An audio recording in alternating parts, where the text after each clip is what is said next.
प्रत्येक महापालिका, प्रत्येक नगरपालिका या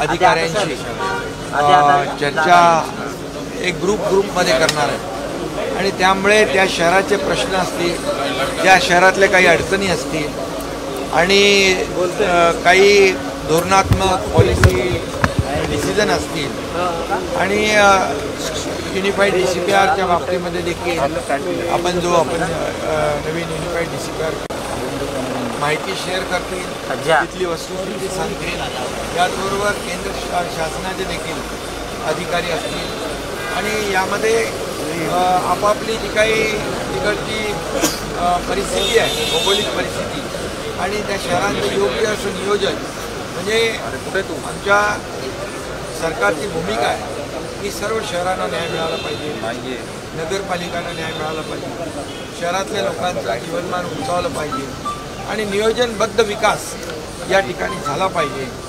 यासाठी ह्या कार्यशाळेमध्ये चर्चा होईल आणि एक चांगलं आउटपुट यातून निघेल. त्याच्यामध्ये काही त्रुटी आहेत, काही ऑब्जेक्शन आलेले आहेत, त्यामुळे डेव्हलपमेंट प्लॅन हा त्या शहरातल्या त्या भागातल्या नागरिकांच्या हितासाठी झाला पाहिजे आणि त्यामुळे ज्या काही त्रुटी असतील त्या दूर करून व्यवस्थित नियोजित शहर कसं होईल यासाठी आपण निर्णय घेऊ.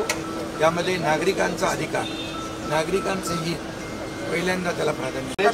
नाही, आता सुप्रीम कोर्टाने आदेश दिलेले आहेत, त्यावर निवडणूक विभाग जो आहे आयोग काम करतो आहे आणि त्याच्यावर जी काय प्रक्रिया आहे ती पूर्ण करण्याचं काम निवडणूक आयोगाच्या माध्यमातून आणि राज्य शासनाच्या माध्यमातून सुप्रीम कोर्टाचे जे डायरेक्शन्स आहेत त्याप्रमाणे त्याची अंमलबजावणी. नाही, आता सुप्रीम कोर्टाचे आदेश आहेत की 2022 पूर्वीची जी परिस्थिती आहे त्याप्रमाणे निवडणुका झाल्या पाहिजे, त्याप्रमाणे जे काय आदेश आहेत सुप्रीम कोर्टाचे ते पालन केले.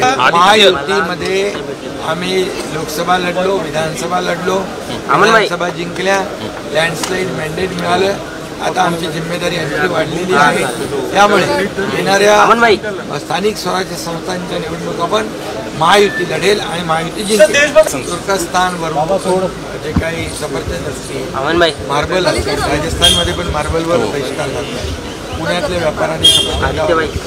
मी या सर्व व्यापाऱ्यांचं अभिनंदन करतो. हे खरं म्हणजे देशभक्तीचं लक्षण आहे, कारण तुर्कस्तानने पाकिस्तानला सपोर्ट केला आणि म्हणून अशा प्रकारे ज्या पाकिस्तानने आपल्या निरपराध लोकांचा बळी घेतला आणि एवढं मोठं सगळं जे काही आपल्या देशाच्या विरोधात त्यांनी कारस्थान केलं, त्यांना पाठिंबा देण्याचं पाप तुर्कस्तानने केलं. त्यामुळे तुर्कस्तानवर बायकॉट केला पाहिजे, बहिष्कार घातला पाहिजे आणि ज्यांनी ही भूमिका घेतली त्यांचं मी स्वागत करतो. त्यांच्या केसालाही धक्का लागणार नाही.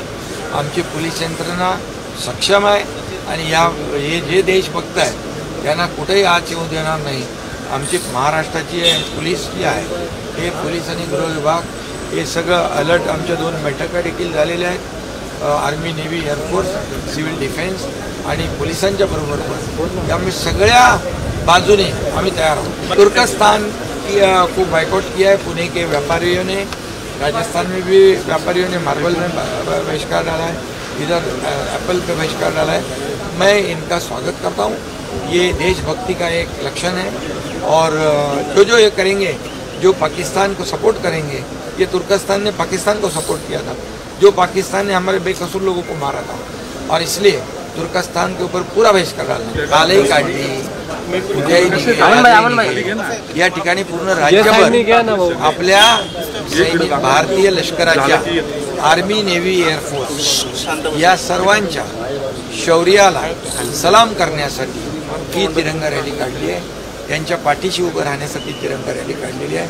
त्यांच्या शौर्याचा सन्मान करण्यासाठी ही तिरंगा रॅली काढलेली आहे आणि हे भारतीय लष्कर यांचं अभिनंदन तर आपण केलेलंच आहे. पुन्हा एकदा मी अभिनंदन करतो आणि या लष्कराच्या पाठीशी उभे राहिलेले आणि एक ठोस असा निर्णय घेतलेले धाडसी प्रधानमंत्री नरेंद्र मोदीजी यांचं पण मी अभिनंदन करतो. कारण आतापर्यंत कधी पाकिस्तानला अशा प्रकारचं उत्तर मिळालं नव्हतं. त्याला धडा शिकवलेला आहे आणि पाकिस्तान याच्यातून बोध घेईल. कारण आपल्या सैन्याने जे एवढ्या स्पीडमध्ये त्यांच्यावर ॲक्शन घेतली यासाठी त्यांच्या शौर्यासाठी सन्मान म्हणून ही आपली चिन्ह आहे। लेटेस्ट अपडेट्स और ताजा तरीन खबरों के लिए TV1 इंडिया लाइव को सब्सक्राइब कीजिए और नोटिफिकेशन पाने के लिए बेल आइकॉन को दबाना मत भूलिए।